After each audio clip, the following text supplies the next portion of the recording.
My ex is MOM sneered. She only came to humiliate herself, but as I trailed my ex into the courtroom, the judge abruptly froze. He bent toward the clerk, his voice shaking. Why did no one inform me she was here? The quiet that ensued said everything. Have you ever been so utterly, completely underestimated, that someone thought they could just erase you? My ex-husband did. He stood there, smirking, surrounded by his high-priced lawyers, convinced he'd won. But then, a retired federal judge walked into that courtroom, and the judge presiding over my case literally froze, whispering to his clerk, "Why didn't anyone tell me she was here? My name is Clara Monroe."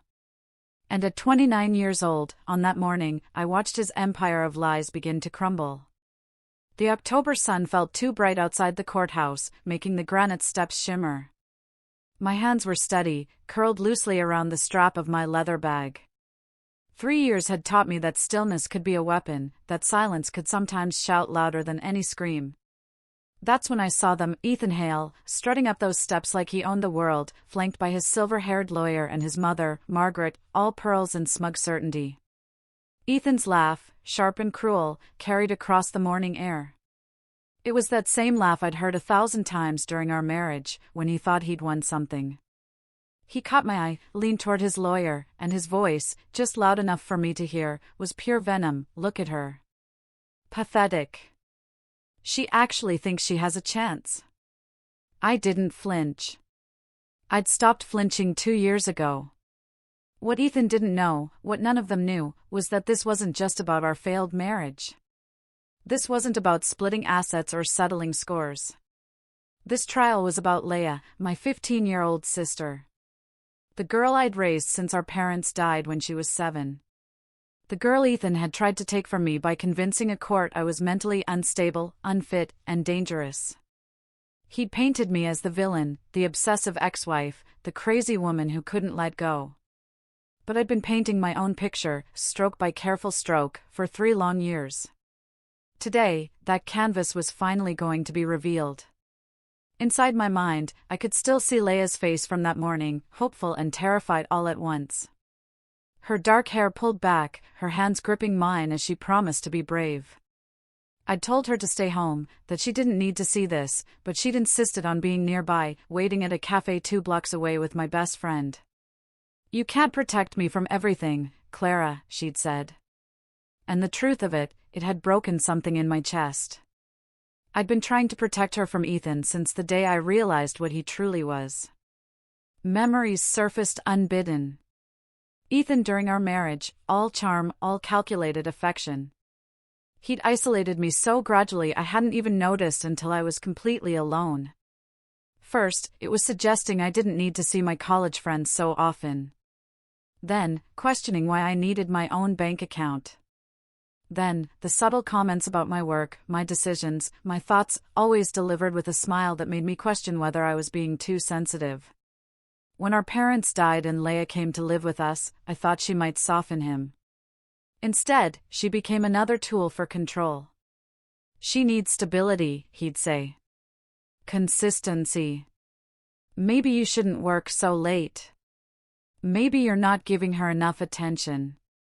I doubted myself constantly, wondering if he was right, if I was failing Leah the way he suggested. It took me 2 years to realize that the doubt itself was his creation. "Clara." Ava's voice pulled me back. She stood beside me now, her warm brown eyes steady and reassuring. As a paralegal, she knew courtrooms the way I knew blueprints, every angle, every structural weakness. "You ready?" she asked softly. I nodded, but she saw through it immediately. "You have something they don't," she whispered. "Truth. And him." My throat tightened. I knew who she meant. Edward Langston. Retired federal judge. The man who'd believed me when no one else would, who taught me that justice wasn't about volume, but about precision. He told me he'd be here today, watching from the gallery. A silent presence that would change everything. But I didn't say his name aloud. Not yet. We walked into the courthouse together, through security, down the marble hallway that smelled like floor polish and old paper. Ethan's lawyer, Harrison Burke, stood near the courtroom doors, chest puffed out, speaking loudly to a cluster of colleagues. Judge Weston always sides with families of reputation, he said, glancing our direction with barely concealed contempt. This will be over before lunch. I kept my gaze low, my expression neutral. Let him think I was afraid. Let them all think I was the broken woman Ethan had described in his filings. I knew something they didn't. Inside the courtroom, the air felt heavy, laden with wood and formality. I took my seat beside Michael Trent, my attorney. A quiet man in his 40s with sharp eyes and an understated demeanor people often mistook for timidity. It was his greatest advantage. The bailiff called the court to order, and Judge Daniel Weston entered. A man in his 60s with steel-gray hair and a reputation for strictness tempered by fairness. Or so everyone said. I'd done my research. Weston favored stability and wealth, often ruling in favor of established families over struggling individuals. Ethan's side had counted on that. The proceedings began with Ethan's testimony. He sat in the witness box, looking earnest and wounded, his voice trembling at all the right moments as he described our marriage. I tried to help her, he said, eyes glistening. After her parents died, Clara changed. She became paranoid, accusatory. She disappeared for hours without explanation. I worried about Leia's safety, about what Clara might do during one of her episodes. The word made my jaw clench. There had been no episodes. There had been late nights gathering evidence, meeting with Edward, building the case that would free both Leia and myself from Ethan's web. His lawyer presented doctored photographs, me looking disheveled in one, angry in another.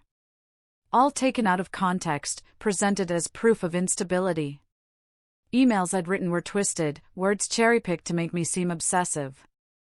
The gallery murmured sympathetically.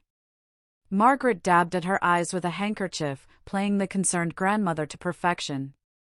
I sat perfectly still, watching it all unfold. When Michael stood to cross-examine, he did something unexpected. He asked for a brief recess before presenting our case. Harrison Burke shot to his feet. Objection, Your Honor. The defense is stalling. But Judge Weston, perhaps sensing the unusual nature of Michael's request, allowed it. During the recess, Margaret leaned toward Harrison, her voice dripping with disdain. What's she waiting for? A miracle? I turned slightly, just enough to meet her eyes. The words came out calm, quiet, certain, no. I'm waiting for him to arrive. The confusion on her face was almost worth 3 years of suffering. Almost, the black sedan pulled up outside the courthouse at exactly 10:43 a.m. I knew because I'd been watching the clock, counting down the minutes until Edward Langston would walk through those doors and change everything. Inside the courtroom, the recess had ended, and Ethan was back on the stand, spinning his narrative with renewed confidence. He described a night I'd supposedly thrown dishes during an argument, how Leia had cowered in her room, terrified. It was complete fiction, but he told it with such conviction that I saw Judge Weston lean forward, concerned. I had no choice but to document everything, Ethan continued. For Leia's protection. I have videos, recordings, witnesses who can confirm Clara's erratic behavior. My stomach twisted, but I kept my face blank. Michael had warned me about this. Ethan would try to bury me in manufactured evidence, hoping I'd crack under the pressure. But I'd been preparing for 3 years. I knew how to breathe through the lies. Judge Weston was listening intently, his expression grave. His reputation had preceded him, strict but fair, they said, though I'd learned he had a tendency to favor families with established wealth and social standing. The Hales fit that description perfectly: old money, community ties, charitable foundations that bore their name. I was just Clara Monroe, the architect who'd lost her professional reputation when Ethan framed me for his crimes. The unstable widow who couldn't hold her life together after tragedy. That was the story everyone knew. But stories could be rewritten. Michael stood, adjusting his glasses in that careful way he had.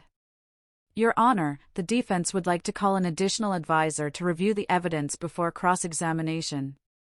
Harrison Burke exploded out of his seat. That's highly irregular, Your Honor. The witness list was submitted weeks ago. This is ambush tactics. Judge Weston frowned, but after a moment's consideration, he nodded slowly. I'll allow it, but Mr. Trent, this is the only irregularity I'm permitting today. Understood, Your Honor. The courtroom doors opened. I didn't turn around immediately. I wanted to savor this moment, the last seconds before everything shifted. I could feel the change in the air, the subtle tension that preceded revelation. Then I turned. Edward Langston walked down the center aisle with the quiet authority of a man who'd spent 30 years interpreting the law at its highest levels. He was in his mid-50s, dressed in a dark suit that was impeccable without being showy, his silver hair neatly trimmed. There was nothing flashy about him, no dramatic entrance, no theatrical gestures. He simply walked forward and took a seat directly behind me in the first row of the gallery. Harrison Burke frowned, studying him with narrowed eyes. He didn't recognize Edward. Why would he? Edward had been retired for 5 years, had deliberately kept a low profile during his career, preferring to let his rulings speak rather than seeking publicity. But Judge Weston recognized him. I watched Weston's face from the corner of my eye and saw the exact moment recognition hit. His hand, reaching for his water glass, froze mid-motion. His eyes widened fractionally, and his lips parted as though he wanted to speak but couldn't find the words. Then, in a voice barely above a whisper, he turned to his clerk and said, "Why didn't anyone tell me she was here?" The pronoun was wrong, he meant to say he, but the shock had rattled him. The clerk looked confused, glancing around the courtroom as murmurs rippled through the gallery. Edward simply sat, hands folded in his lap, and gave me the smallest nod. Just the corner of his mouth lifting into something that might have been a smile. Margaret's smug expression had vanished. She leaned toward Ethan, whispering urgently, but he looked just as confused as everyone else. Only Judge Weston understood what Edward's presence meant. I'd met Edward 3 years ago, during the darkest period of my life. Ethan had just left me, taking Leia with him and filing papers that painted me as dangerous. My architectural license was under review after discrepancies appeared in projects I'd worked on, discrepancies Ethan had manufactured, using my credentials to funnel money through fake construction contracts. I was drowning, and everyone thought I'd done it to myself. Edward had been reviewing cases for a federal inquiry into construction fraud, unpaid work he did because he believed in justice, and my name appeared in the files. He'd read my testimony, seen the timeline, and recognized the pattern of financial abuse and gaslighting. He'd reached out to me through a mutual connection, met me at a coffee shop, and asked me one question: do you want justice, or do you want revenge? I told him the truth: I want my sister back, and I want my name cleared. He'd studied me for a long moment, then nodded. Then we'll build a case properly, quietly, and when the time comes, the truth will speak for itself. For 3 years, he'd guided me, teaching me how to gather evidence legally, how to document everything, how to be patient when every instinct screamed to act. He taught me that justice wasn't loud, it was deliberate. And now he was here, and Judge Weston knew that everything was about to change. Ethan's confidence had faltered. He kept glancing back at Edward, trying to understand why the judge looked so unsettled. Harrison Burke cleared his throat. "Your Honor, may we continue?" Weston blinked, pulled himself together.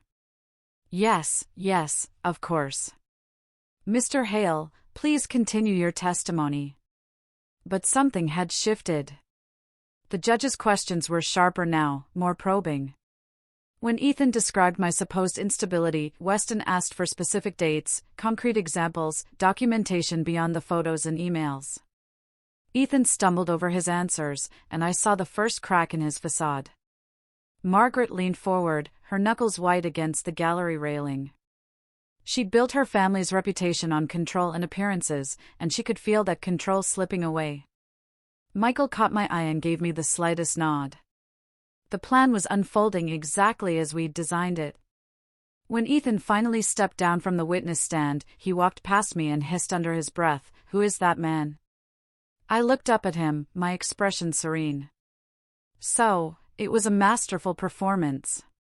If I hadn't lived through the reality, Margaret's cold dismissal of my concerns, her active participation in isolating me from family and friends, her gleeful reinforcement of every lie Ethan told, I might have believed her myself. Harrison called 2 more character witnesses, both friends of the Hale family, both describing me as unstable, jealous, and vindictive. They painted a picture of a woman spiraling out of control, unable to cope with grief and turning her pain outward toward her innocent husband. I sat through it all, my hands folded in my lap, my breathing steady. Michael had prepared me for this. "They'll try to bury you in narrative," he'd said. "Let them. Because every lie they tell gives us an opening."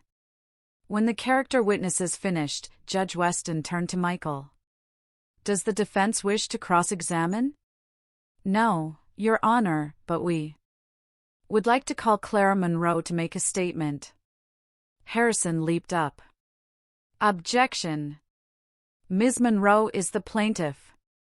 She can't simply make unstructured statements." "I'll allow it," Weston interrupted, his eyes flicking briefly to Edward.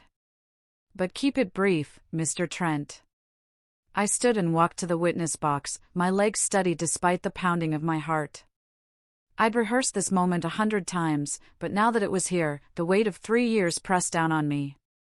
I looked at Judge Weston, then at Ethan, then back to the judge. "Your Honor, I'm not here to defend my character against accusations. My character will become clear through evidence. But I do have some questions I'd like answered, if the court permits." Weston frowned. "This is unusual, Miss Monroe. But proceed." I turned to Ethan, who sat beside his lawyer, his expression guarded. "Ethan, do you remember our trip to Montreal 3 years ago, in April?" His jaw tightened. "What does that have to do with?" "Just answer the question," I said calmly. "Yes, we attended a charity gala. The Hale Foundation's annual fundraiser. You told me we'd raised over $200,000 that night for children's hospitals." "That's correct." I nodded slowly. "And do you remember the donation that disappeared? The one from the Westbrook Group, $50,000 that was supposed to be deposited but never appeared in the foundation's accounts?" Ethan's face went pale. Harrison Burke shot to his feet. "Objection. This is completely outside the scope of, it's directly relevant, Your Honor," Michael interjected smoothly, standing. "If you'll allow us to present documentation." Michael approached the bench with a folder, handing copies to both the judge and Harrison. I watched Ethan's face as his lawyer read the documents, saw the moment comprehension and panic flashed across his features. "Your Honor," Michael said quietly. "What appears to be a simple charity gala was actually a front for financial fraud. The Westbrook donation, along with several others, was funneled through Ethan Hale's company and into an offshore account. The charity never saw a penny." The courtroom erupted in murmurs. Judge Weston's gavel cracked against the bench. "Order!" Margaret had gone rigid in her seat, her face ashen. Ethan found his voice. "This is ridiculous. Those documents they're falsified. She's making this up." But I could see he was rattled. The careful facade he'd maintained all morning was cracking. Michael continued, his voice steady. "We have bank records, email correspondence, and testimony from the Westbrook Group CFO confirming that their donation was rerouted. We also have similar documentation for 3 other charitable events over the past 5 years." Edward, still seated behind me, passed another folder to Michael through the gap in the gallery railing. It was a smooth, practiced motion, barely noticeable. But Judge Weston saw it, and his eyes widened again. Michael opened the new folder. "Your Honor, this is a sealed affidavit from the Federal Inquiry into Construction Fraud in the Northeastern District. It names Ethan Hale as a person of interest in an ongoing investigation." The courtroom exploded. Harrison was shouting objections. Margaret was on her feet, and Ethan had gone completely white. Judge Weston's gavel came down repeatedly. Order! I will have order in this courtroom. When the chaos subsided, Weston looked at the affidavit, his hands visibly trembling. He glanced at Edward, then back at the document, and I saw the moment he realized the full scope of what was happening. This wasn't just a custody case. It was a fraud case, a corruption case, a web of lies that stretched back years, and he was now presiding over its unraveling. We'll adjourn for the day, Weston announced, his voice strained. I need time to review these documents and determine how to proceed. Court will reconvene tomorrow at 9 a.m. As the gavel fell, Ethan pushed past his lawyer and cornered me in the aisle. His face was twisted with rage and fear. Who told you about this? He hissed. I looked up at him, this man who'd tried to destroy me, and felt nothing but cold certainty. You should have treated honesty like an asset, Ethan. Instead, you invested everything in lies. And now the market's crashed. He stared at me, speechless, then turned and stormed out. Margaret followed, her pearls clicking together as she moved, muttering, "This isn't over. This isn't over." But her voice lacked conviction. I gathered my things slowly, aware of the stares from the gallery, the whispered conversations. Edward stood and placed a hand briefly on my shoulder. Just a moment of contact, a gesture of support, before walking out ahead of me. Outside the courtroom, Ava was waiting, her eyes wide. "Clara, what just happened in there?" I managed a tired smile. The truth. Just a piece of it, but enough to make them afraid. And tomorrow? I looked back at the courthouse doors, thinking of Leah waiting at the cafe. Thinking of 3 years of careful preparation. Thinking of all the nights I'd wanted to give up but hadn't. Tomorrow, we finish what we started. That night, I couldn't sleep. I lay in bed, staring at the ceiling of my small apartment, the same apartment I'd moved into after Ethan left, and let myself remember. 3 years ago, I'd been someone different. Clara Hale, married to a man I thought I knew, working at Brennan & Associates as a junior architect on a federal project, a new community center that would serve 3 underserved neighborhoods. I'd been proud of that work, proud of the difference it would make. I hadn't known that Ethan was using my credentials. The memory surfaced with painful clarity. I'd been reviewing invoices one evening, routine oversight, when I noticed discrepancies. Materials ordered but never delivered. Contractors paid for work that didn't exist. The amounts were small at first, easy to dismiss as clerical errors, but they added up, and they all traced back to my signature. When I confronted Ethan, he'd looked at me with such sincere confusion that I doubted myself immediately. "Clara, sweetheart, you've been under so much stress. Are you sure you're reading those correctly? Maybe you should take a break from the project. Let someone else handle the details for a while." But I couldn't let it go. I dug deeper, stayed late at the office, followed the paper trail, and that's when I found it. False construction contracts, shell companies, money moving through channels designed to look legitimate but existing only to funnel federal funds into private accounts. Ethan's accounts. When I tried to report it, he'd been ready. Somehow, he had anticipated my discovery. Within days, the discrepancies were attributed to me, my credentials, my signatures, my supposed incompetence, or worse, my deliberate fraud. "No one will believe you," Ethan had said, his voice calm and cold in our kitchen. It was the first time I'd seen the mask drop completely. "I've been building this for 2 years, Clara. Every piece of evidence points to you. If you try to expose me, you'll only destroy yourself. And Leah." His smile had been cruel. "Leah will be fine with me, where she'll be safe from her unstable, criminal sister." That was the moment I realized I was trapped. If I reported the fraud, I'd lose my career and potentially my freedom. If I stayed silent, Ethan would continue stealing, and I'd be complicit. So, I'd done the only thing I could. I started gathering evidence of my own, quietly, carefully.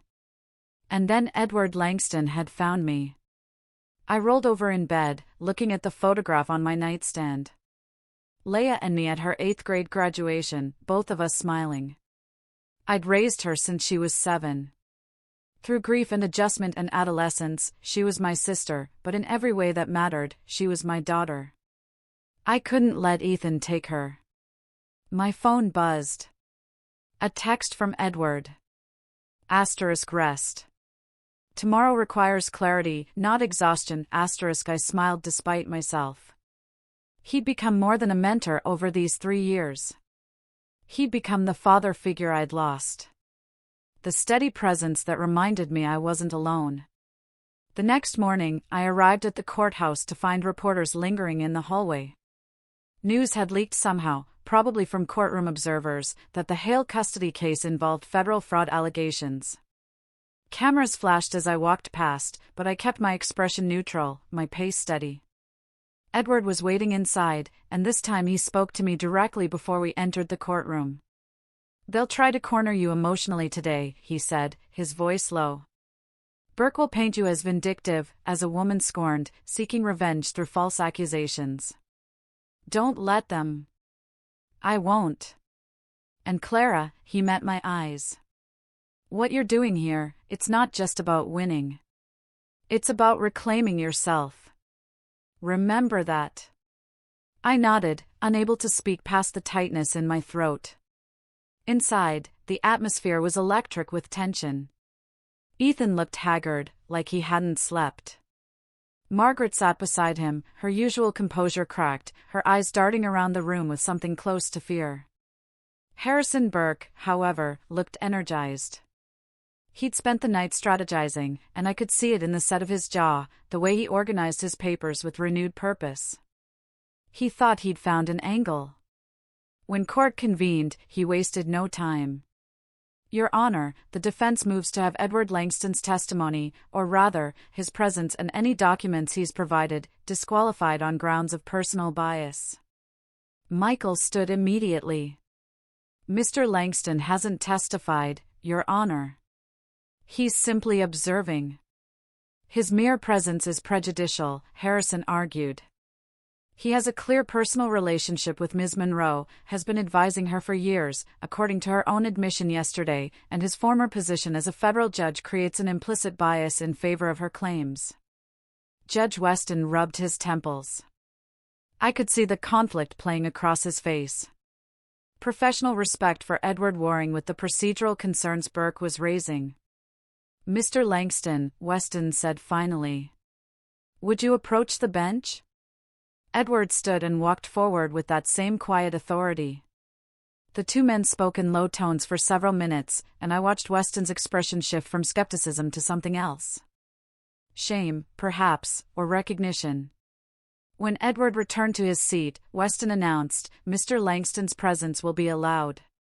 He has not testified and has provided documents through proper legal channels via Ms. Monroe's attorney. The objection is overruled." Harrison looked furious, but sat down. What I didn't know, what I wouldn't learn until later, was what Edward had said to Judge Weston in that moment. He'd asked Weston a simple question: would you have treated her fairly if you'd known from the start who she was? And Weston, to his credit, had recognized the uncomfortable truth in that question. The day proceeded with testimony from forensic accountants who'd reviewed the Hale Foundation's records. The evidence was damning: years of financial irregularities, donations that vanished, money laundered through legitimate charitable work. Ethan tried to claim ignorance, but the email trail told a different story. Messages in his own words, directing transfers, discussing strategies to make the numbers work, coordinating with others involved in the scheme. By midday, even Margaret looked defeated. Ethan arrived looking worse than yesterday. His suit was immaculate as always, but there were shadows under his eyes, and his confident swagger had been replaced by something tighter, more defensive. He avoided looking at me completely, which told me more than any confrontation could have. He was afraid. Margaret walked beside him, her face set in hard lines. Gone was the concerned grandmother act. Now she just looked angry, her jaw clenched so tight I could see the muscle jumping beneath her skin. Edward was already in the courtroom when I entered, seated in his usual spot in the first row of the gallery. His presence had become a touchstone for me. Every time doubt crept in, I'd glance back and see him there, steady and certain.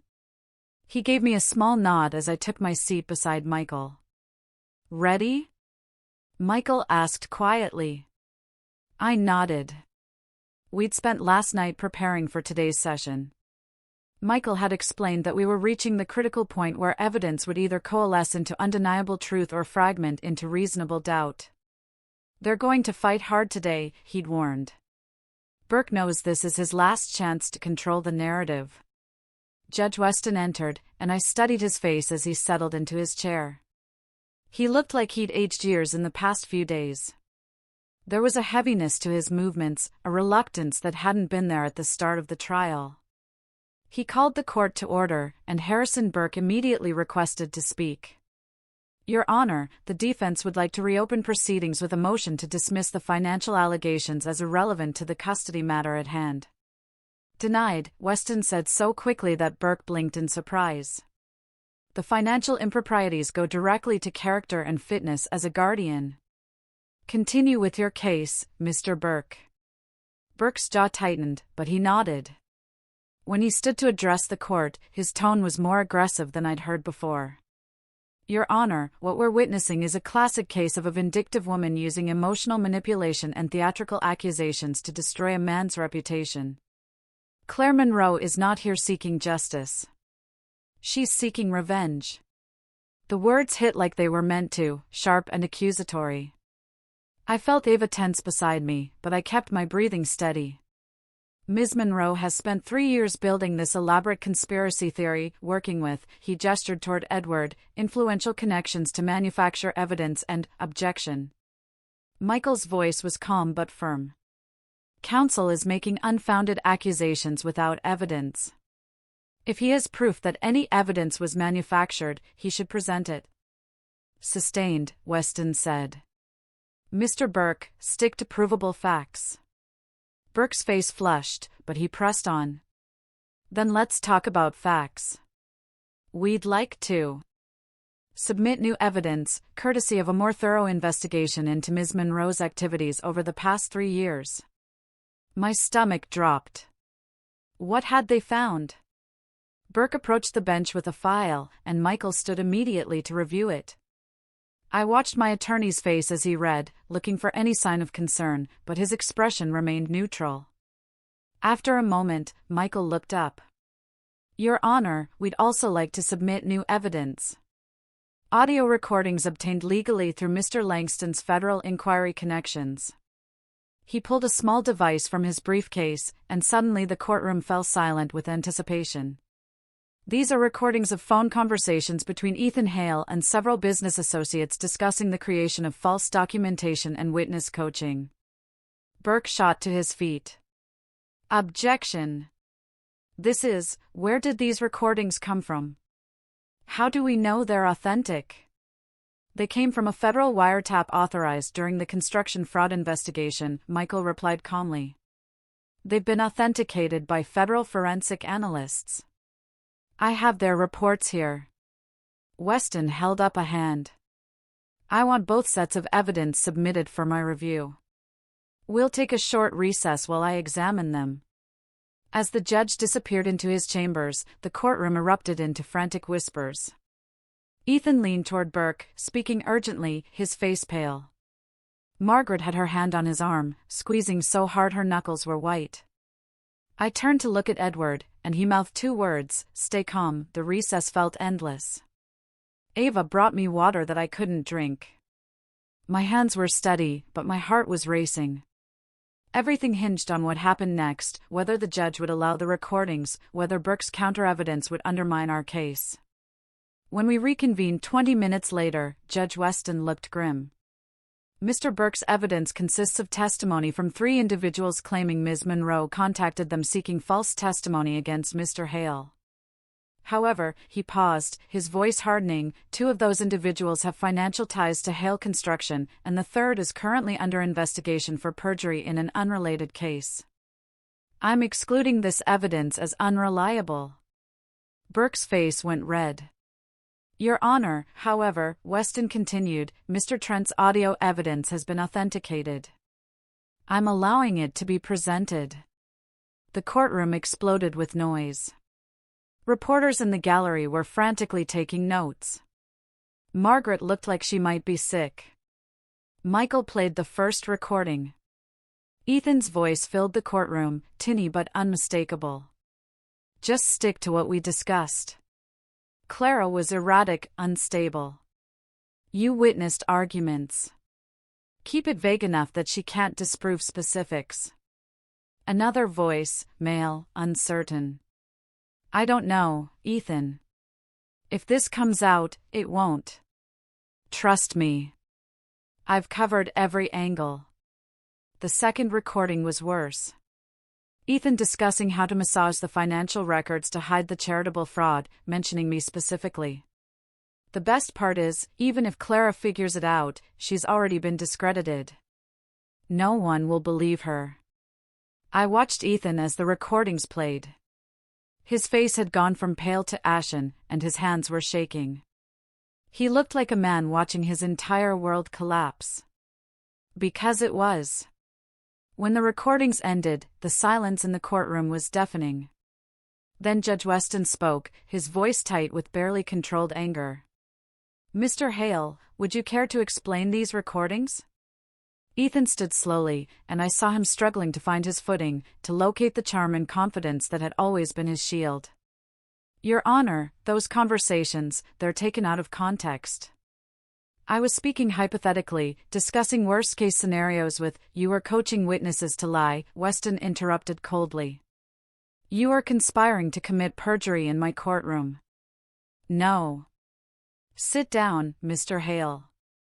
Ethan sat. And for the first time since I'd known him, he looked truly defeated. Burke tried to salvage something. Your Honor, while these recordings are concerning, they don't change the fundamental question of custody and, they change everything, Mr. Burke, Weston said. They speak directly to your client's character, his honesty, and his fitness as a guardian. I felt something loosen in my chest, something that had been wound tight for 3 years. This was happening. The truth was finally breaking through. During the lunch recess, Ethan cornered me in the hallway outside the restrooms. His face was twisted with desperation and rage. You think you've won? He hissed. You think this is over? I met his eyes steadily. I think you built your lies like glass walls, Ethan, and they're cracking. Everything I did for us. The money, the opportunities. I was building a future. You are building a prison, I said quietly. And the only person you've trapped is yourself. He stared at me, and I saw the moment something broke in him. The last vestige of his self-delusion shattering. Then he turned and walked away, shoulders hunched, looking smaller than I'd ever seen him. When the afternoon session began, the atmosphere had shifted completely. Even Burke seemed to have lost his fighting spirit, going through motions more than mounting a defense. Michael presented testimony from Colin Vance, Ethan's former business partner, who detailed the fraud scheme in devastating clarity, the charitable foundations, the construction contracts, the offshore accounts, all of it laid bare. Margaret sat frozen in the gallery, tears streaming silently down her face. The family reputation she guarded so fiercely was being destroyed in real time. As the day drew to a close, Judge Weston announced, "We'll reconvene tomorrow for final arguments and my decision. Until then, court is adjourned." Outside, the October evening air felt crisp and clean. I stood on the courthouse steps, watching the sunset paint the sky in shades of orange and gold. Ava came to stand beside me. You okay? I nodded slowly. I keep waiting to feel vindicated, but mostly I just feel tired. That's because you're not doing this for revenge, she said. You're doing it for Leia. And for yourself. Edward approached from behind, his voice gentle. Whatever happens tomorrow, Clara, you've already accomplished something remarkable. You refuse to let him erase you. I turned to look at him, this man who'd given me the tools to rebuild myself. Thank you for everything. He smiled, the lines around his eyes crinkling. I didn't do anything except believe what was already true. That you were stronger than your circumstances. As I walked to my car, my phone buzzed. A text from Leia. Is it over yet? I typed back. Almost, sweetheart. Almost, that night, I barely slept again. But this time, it wasn't from fear. It was from the strange, unfamiliar feeling of hope, fragile as glass, but growing stronger with every breath. Judge Daniel Weston sat alone in his chambers long after everyone else had left the courthouse. The building was silent, except for the distant hum of cleaning equipment and the occasional echo of footsteps in the hallway. I wouldn't learn about this until later, but Edward told me what happened that night. How Weston had pulled out old case files, going back through years of decisions, looking for the one case that had haunted him since Clara Monroe had walked into his courtroom. He found it, buried in a stack from 3 years ago, a preliminary complaint filed by Clara Brennan, my married name then, regarding financial discrepancies at Brennan and Associates. The report was thorough, detailed, clearly written by someone who understood architecture and construction finance. Weston had dismissed it with barely a glance. Insufficient evidence to warrant federal review, his notes read. He'd passed it back to the state level, where it had disappeared into bureaucratic limbo. If he'd read it properly, if he'd paid attention to the patterns Clara had identified, the entire fraud scheme might have been stopped years ago. Leia might never have been taken from her sister. Clara's reputation might never have been destroyed. And Weston would have to live with that knowledge. The next morning, I arrived at the courthouse to find the media presence had tripled. News vans lined the street. Reporters doing stand-ups on the steps, cameras everywhere. The Hale family scandal had become a full-blown spectacle. I kept my head down, ignored the shouted questions, and made my way inside. Edward was waiting in our usual spot, and when I sat down beside Michael, I felt the weight of the final day settle over me. This was it. Today would determine everything. Ethan looked hollow when he entered, like someone had scooped out everything inside him and left only a shell. Margaret wasn't with him. I learned later that she'd suffered a breakdown the previous evening and was under sedation at home. Judge Weston entered, and I studied his face carefully. There was something different about him today. A set to his jaw, a clarity in his eyes that hadn't been there before. Before we begin final arguments, he said, his voice formal. I need to address something. Mr. Langston, would you approach the bench? Edward stood and walked forward. The two men spoke in low tones for several minutes, and I saw Weston's expression shift through several emotions: shame, resignation, determination. When Edward returned to his seat, Weston turned to address the court. I want to state for the record that I have a personal connection to this case that I was not initially aware of. 3 years ago, I reviewed a preliminary complaint filed by Ms. Monroe, then Miss Brennan, regarding financial irregularities.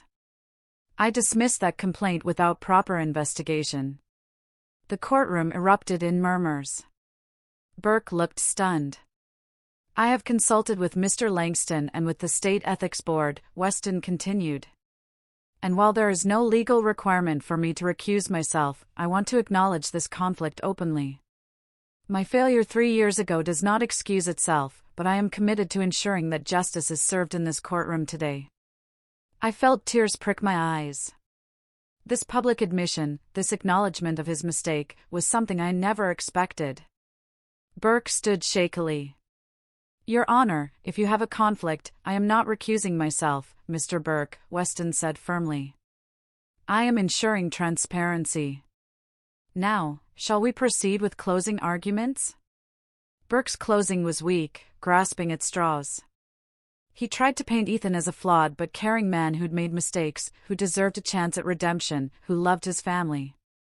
But the words rang hollow in light of everything that had been revealed. When Michael stood for our closing, he was eloquent and precise. Your Honor, this case began as a custody battle. But what it has revealed is a systematic campaign of fraud, manipulation, and abuse. Ethan Hale didn't just steal money. He stole Clara Monroe's reputation, her career, and very nearly her sister. He tried to erase her. Michael turned to look at me, and I felt the weight of his next words before he spoke them. But Clara refused to be erased. She spent 3 years building a case, not out of vengeance, but out of love. Love for her sister, love for truth, and ultimately, love for the person she refused to let Ethan destroy, herself. The courtroom was absolutely silent. The question before this court is simple, Michael concluded. Who should raise Leah Monroe? A man who has been proven to lie, steal, and manipulate? Or the woman who raised her with integrity, even while her own world was falling apart? He sat down, and Judge Weston nodded slowly. I'll need time to deliberate. Court is adjourned until 2 p.m. Those 3 hours were the longest of my life. Ava and I sat in a small cafe 2 blocks away, neither of us able to eat. Edward had excused himself, saying he needed to make some calls, but I suspected he just wanted to give me space. My phone rang.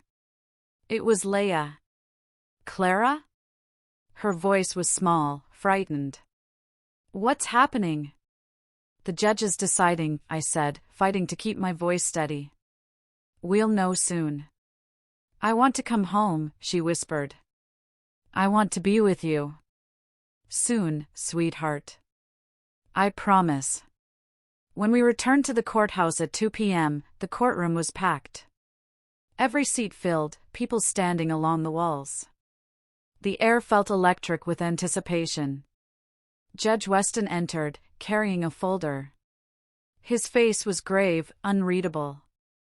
I've reviewed all the evidence presented in this case, he began. And I've had to confront some uncomfortable truths about the parties involved, about the systems we trust, and about my own failures. He paused, looking directly at me. Miss Monroe, 3 years ago, you came to the justice system seeking help, and the justice system failed you. I failed you. I dismissed your complaint without proper consideration, and in doing so, I allowed the fraud and abuse to continue. My breath caught. But you didn't let that failure define you. You built your case carefully, legally, with patience and determination. You proved that justice, while sometimes delayed, can still prevail. He opened the folder. In the matter of custody of Leah Monroe, I am granting full legal guardianship to Clara Monroe, effective immediately. The courtroom exploded. I heard Ava cry out behind me. Felt Michael's hand on my shoulder. But I couldn't move. Couldn't breathe. I'd won. Leah was coming home. Furthermore, Weston continued, his voice cutting through the noise. I am referring Ethan Hale's case to federal prosecutors for criminal charges of fraud, perjury, and falsification of documents. Mr. Hale, you will surrender yourself to federal custody within 24 hours. Ethan didn't move. He just sat there, staring at nothing. Completely broken. Mr. Burke, Weston added, I strongly suggest you resign from this case before you face potential charges as an accessory. Burke gathered his papers with shaking hands and left without another word. As the gavel fell, I finally allowed myself to cry. 3 years of held-back tears. 3 years of pain and fear and desperate hope, all flooding out at once. The aftermath was chaos. Reporters swarmed the courthouse steps, shouting questions. Federal marshals entered to take custody of Ethan, though they'd granted him the 24 hours to turn himself in. I pushed through it all, Ava on one side, Michael on the other, until I reached the street where my car was parked. And there, leaning against a lamppost, was Leah. She saw me and ran. We collided in the middle of the sidewalk, and I held her tighter than I'd ever held anyone, feeling her sobs against my shoulder. I'm sorry, she kept saying. I'm so sorry I couldn't stop him. Shoo, sweetheart. None of this was your fault. None of it. We stood there for a long time, just holding each other while the world moved around us. That evening, back in my apartment, our apartment now, Leia and I sat on the couch eating takeout Chinese food. Everything felt surreal, like I might wake up and find it had all been a dream. "What happens to Ethan?" Leia asked quietly. I considered how to answer. She was 15, old enough for truth. "He'll go to trial for the fraud. He'll probably go to prison." She nodded slowly. "Good. I know that sounds terrible, but good." "It doesn't sound terrible. It sounds honest." We ate in comfortable silence for a while. Then Leia spoke again. "I knew you'd come for me. Even when he said you were crazy, that you'd given up. I knew you wouldn't. I could never give up on you, Leia. Never." Over the next few days, the full extent of the Hale family's fall became clear. Federal investigators raided Hale Construction's offices and the Hale Foundation headquarters. Bank accounts were frozen. Business partners were being questioned. Margaret Hale, still under sedation, was reportedly being investigated for her role in the fraud scheme. Several of their society friends were implicated as well. People who'd participated in the fake charitable galas, who'd helped launder money, who'd looked the other way for years. The family name that Margaret had guarded so fiercely was now synonymous with corruption and fraud. I felt no satisfaction in their downfall, just a quiet, tired relief that it was over. A week after the verdict, Edward invited me to lunch at a small Italian restaurant downtown. We sat in a corner booth, and he ordered wine even though it was barely noon. "You're celebrating," I observed. "We're celebrating," he corrected. "You did something remarkable, Clara. I had help. I couldn't have done any of it without you." He shook his head. "I gave you tools. You did the work. All those late nights gathering evidence, maintaining your composure under impossible pressure, never letting anger or revenge cloud your judgment. That was all you. Why did you help me?" I asked suddenly. "Really? You'd been retired for years. You could have ignored my case like everyone else did." Edward was quiet for a moment, swirling his wine. 20 years ago, my daughter was in an abusive marriage. She tried to leave, tried to get help, but her husband was wealthy, connected. Every door she turned to closed in her face. By the time anyone believed her, it was too late. My breath caught. "I'm so sorry." "She survived," he said quietly. "But it changed her. Broke something in her that never fully healed. When I read your case file, I saw the same pattern.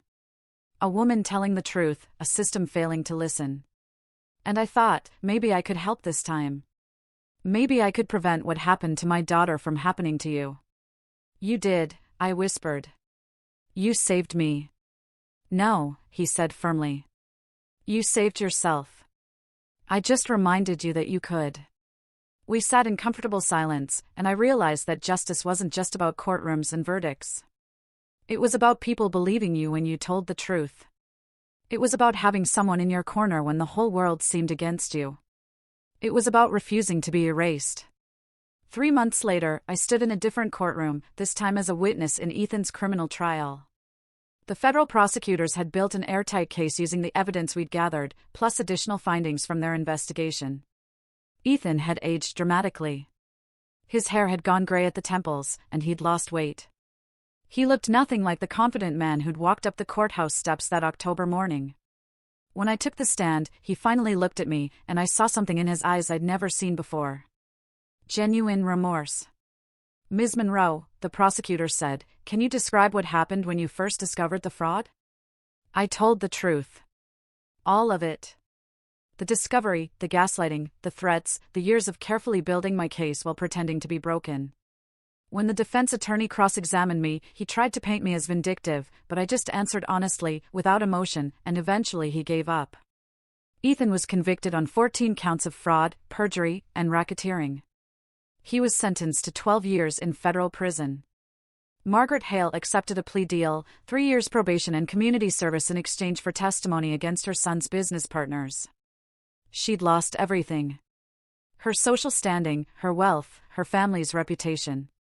I heard she moved to Florida to live with a cousin, too ashamed to show her face in our city anymore. As for me, life slowly returned to something resembling normal.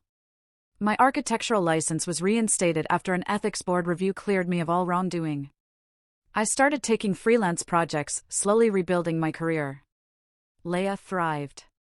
She made new friends, joined the drama club at school, started talking about college.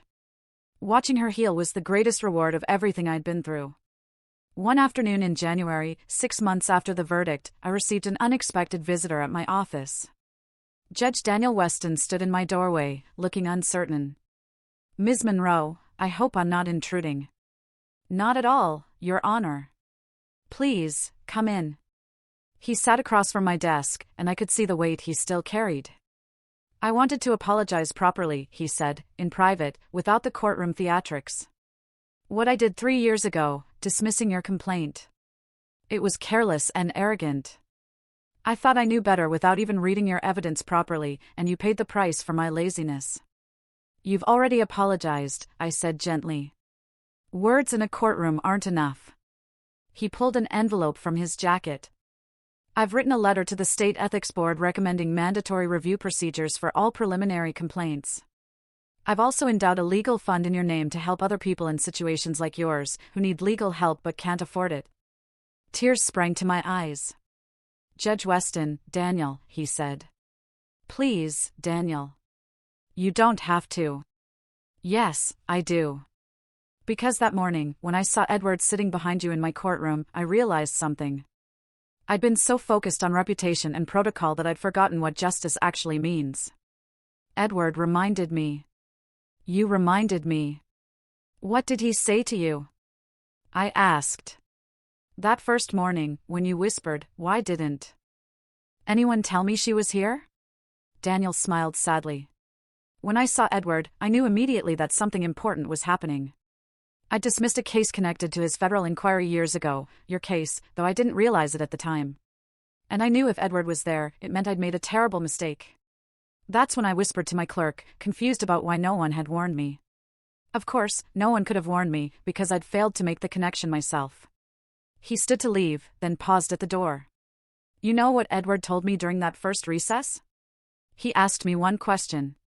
"Would you have treated her fairly if you'd known from the start who she was?" And the honest answer terrified me. I didn't know. I'd built my reputation on being fair, but I'd become lazy, complacent. You reminded me what's at stake every time I put on that robe. After he left, I sat at my desk for a long time, thinking about justice and redemption and second chances. That evening, I picked Leah up from drama rehearsal, and we drove home through the city lights. She was chattering about her role in the spring play, and I listened, letting her happiness wash over me. When we got home, I found a small package on our doorstep. Inside was a brass plaque, beautifully engraved, with a note from Edward, * for your desk. "Remember what you've proven. That truth doesn't need to shout. It just needs to be patient. * The plaque read, "Justice isn't loud. It's deliberate." I carried it inside and placed it on my desk, where I could see it every day. A reminder of what I'd survived, what I'd fought for, and who I'd become. Leah appeared in the doorway of my office. "What's that?" "A reminder," I said, "that we're stronger than our circumstances." She came to stand beside me, reading the inscription. Then she hugged me tight. "I'm proud of you, Clara, for never giving up." "I'm proud of us," I corrected. "For surviving." That night, as I lay in bed, I thought about Ethan in prison, Margaret in exile, and the empire of lies that had crumbled. I thought about Judge Weston's apology and Edward's quiet mentorship and Michael's steady support. But mostly, I thought about the woman I'd been 3 years ago, drowning, desperate, doubted by everyone, including herself. And the woman I'd become, steady, certain, unbreakable. Ethan had tried to bury me. He tried to erase me from my own life, to paint me as crazy and broken and worthless. Instead, I built my own foundation, brick by brick, piece of evidence by piece of evidence, day by day. And when the time came to stand on it, it held. I'd learned that justice wasn't about being loud. It wasn't about revenge or anger or even vindication. It was about being deliberate, about telling the truth quietly, consistently, without wavering, about believing in yourself even when no one else did. And in the end, that quiet persistence had been stronger than all of Ethan's lies. I fell asleep that night with Leah safe in the room next door, with my name cleared and my career restored, with the brass plaque sitting on my desk and the weight of 3 years finally lifted from my shoulders. I fell asleep finally, truly, completely free. And in the morning, I would wake up and build something new. If you've ever been dismissed, doubted, or told your truth didn't matter, what did you build in the silence while they underestimated you? Tell me what you think in the comments, I really want to know.